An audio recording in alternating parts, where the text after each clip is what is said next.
Yan, so I'm driving Toyota Innova E automatic 2022 model. Share ko lang para sa mga gustong kumuha din ng sasakyan. Alam kong some of you are watching sa YouTube. Tinitignan ninyo yung mga honest opinions, mga reviews ng mga sasakyan.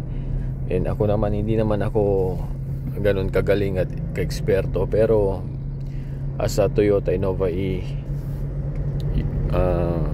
user, share ko na rin yung thoughts ko at yung mga naramdaman namin, mga issues dito sa aking Toyota Innova E automatic 2022 model. So sa riding comfort, okay naman. Hindi malaking issue kung may tagtag man siya, yung matagtag na sinasabi nila.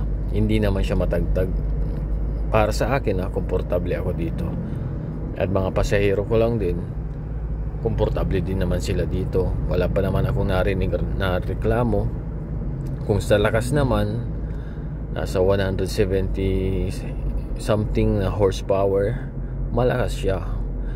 Hindi pa ako nakaramdam na kinapos itong Innova kahit nasa pataas, kahit puno, hindi.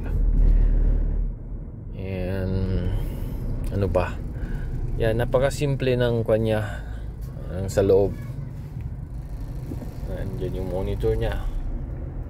Yan. Meron din siyang ito, kasama na to, yung rear and front cam.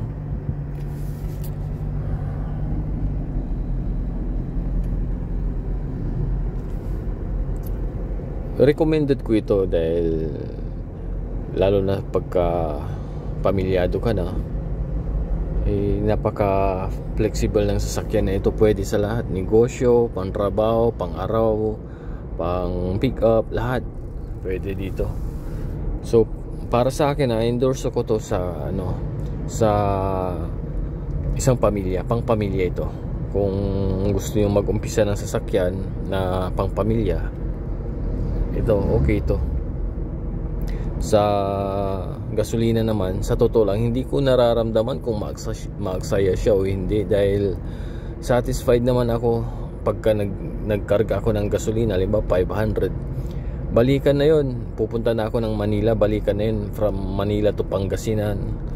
Sa Basista pa, bayan po ng Basista, nakakapunta po ako ng Manila, pabalik ng 500 yung nilalagay ko. Hindi ko na nakukompute yun kung ilang liters ba yun.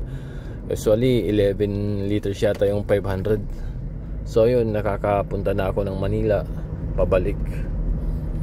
And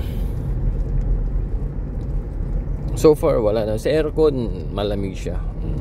Ikaw yung susuko pagka sobrang lamig na, ipapahina mo na.